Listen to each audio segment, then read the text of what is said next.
অন্য প্রবেশ কৰিবলৈ অনুমতি কাৰো নাই প্ৰয়োজন। কোৱা, বন্ধ কৰিবলৈ তুমি ৰীতি নিৰ্যাতন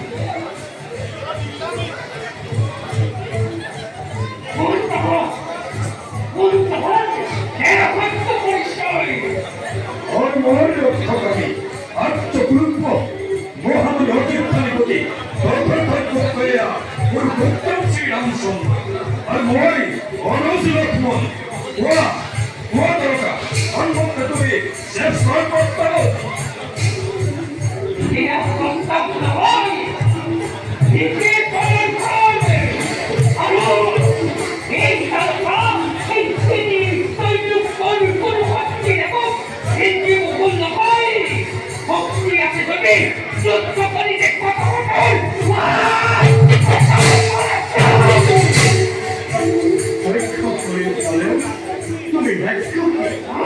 তুমি নারী যদিও বা নারী হত্যা আছে হয় মহাপাপ তথাপি ৰক্ষা কৰিবৰ হেতু ধৰ্মৰ মৰ্যাদা তোমাৰ কামে কৰি আমি ৰণৰ আহ্বান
Exactly.